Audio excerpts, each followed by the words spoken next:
Akala ata guys ng mga dilawang think, ng mga kakampons, maaasar si Pangulong PBBM. Ngunit, na-prank sila. What?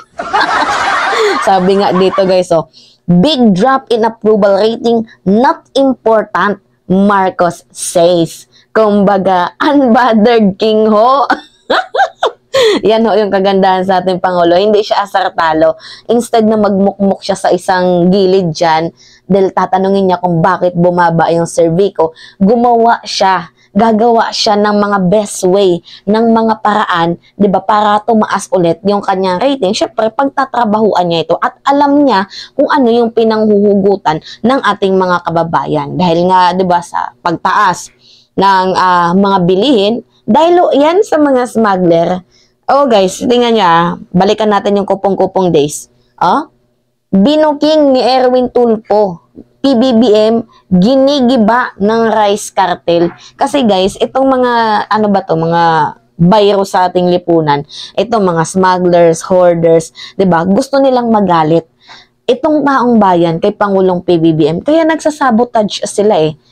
Nireveal nga ni Tulfo, 'di ba ito? Sabi dito, may naririnig kami sa house na ganong grupo gustong magkagulo. Magalit ang tao sa administrasyon, kaya dito nila pinapadaan sa pagkontrol ng pagkain. Syempre nga naman, kapag kumakalam ang sikmura ng mga tao, magagalit doon sa gobyerno. Dala nga ng mahal na presyo ng bigas.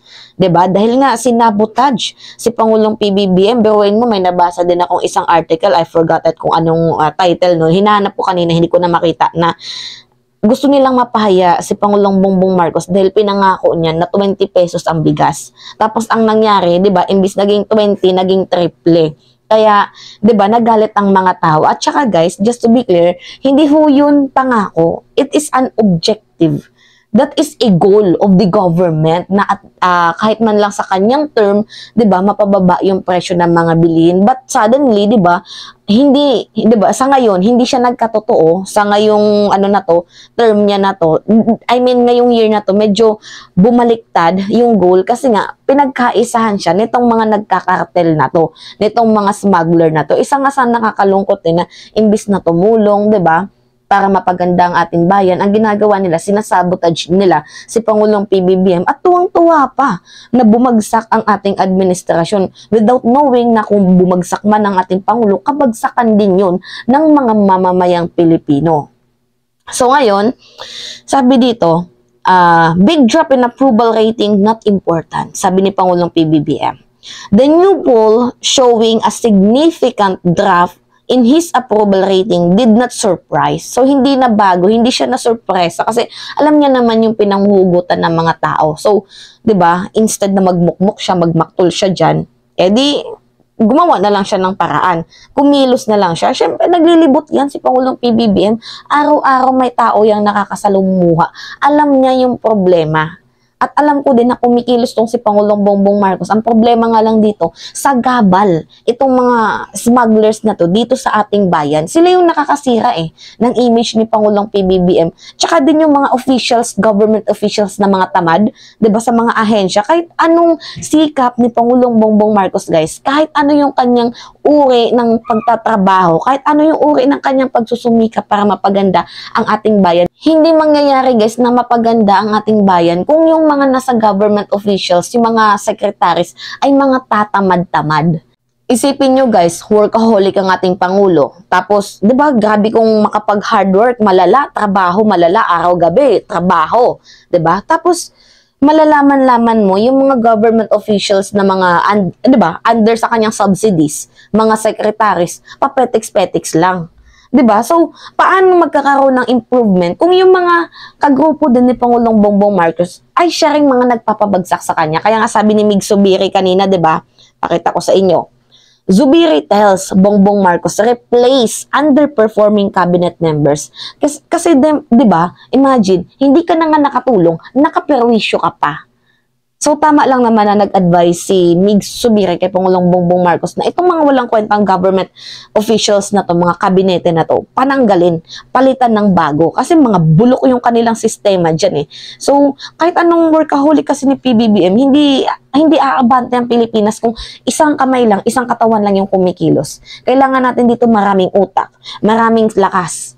Eh, paano makakaambag sila ng lakas? Eh, sila ngayon nanghihila pababa. 'Di ba? Anyway, going back sa ating topic.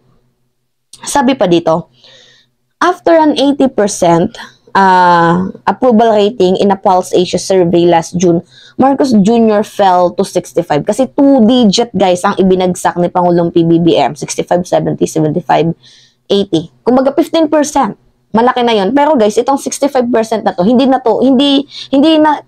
to super baba. Kasi ang mababa dyan 49, 'di ba? Kasi nag-half na. 49 pababa. Pero si Pangulong PBBM, 65% pa din. Mataas pa din naman yun. Pero malaki nga lang yung kanyang ikinababa. Yun. So, in a media interview, Marcos claimed that his approval rating is not important. Truth, diba? Huwag tayo magbase sa approval rating na yan. Ang basihan mo, yung trabaho. Hindi, diba? Kahit anong pang-aasar nitong mga kakampons na to, unbothered king ang ating Pangulo. Instead ng magmukmok siya, madaming sabihin sa social media, trabaho. Kasi yan naman yung dapat niyang gawin eh. Tsaka alam niya yung pinanghugutan ng mga tao. 'Di ba? Alam niya kung bakit mataas ang kanyang rating at alam niya din kung bakit mababa. Siyempre, masaya siya sa kanyang rating kung mataas yan at siyempre, malungkot din siya kapag ang kanyang rating ay mababa. And ngayon, na mababa ang kanyang rating, gumagawa siya ng way para bumalik ito ulit sa dati. Siyempre, pagtatrabahuan niya ulit yun. Meron nga lang kailangang mga baguhin sa ahensya, may mga kailangang aksyonan dapat, 'di ba? Kikilusan, 'di ba? Para mabago ulit ang perception ng mga tao. Kasi sino ba namang hindi magagalit na ang bigas napakamahal, 'di ba? Sabi pa dito guys, it's not surprising. People are having a hard time. Bigas ito eh. It's different from anything else. Any other agricultural product, I completely understand it. And that's why we're working very, very hard to make sure that this comes up again. Not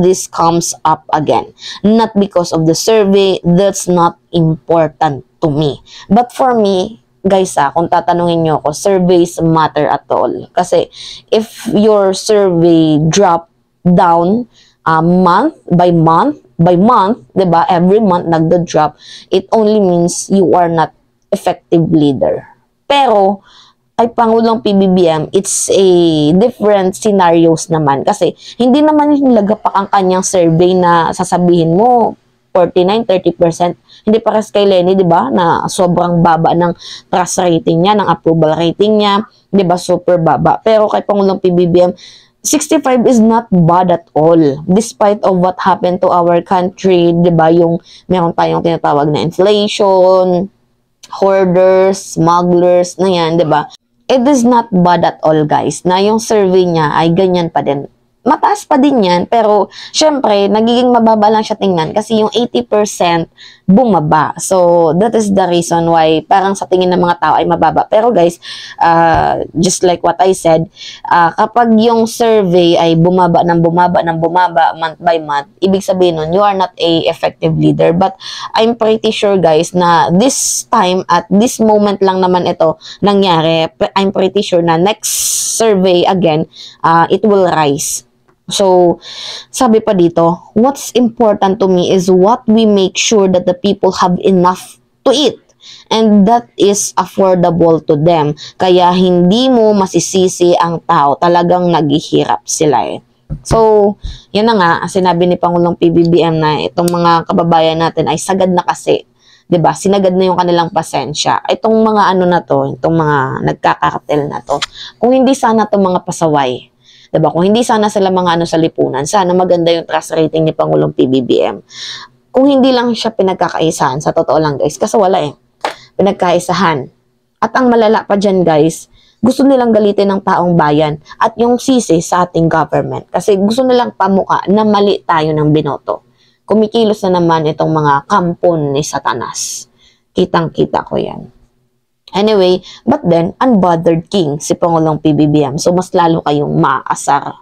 Anyway, guys, yun lamang ko. At it's me again, si Mima Alicia, at nagbabalik ulit para sa ating panibagong video.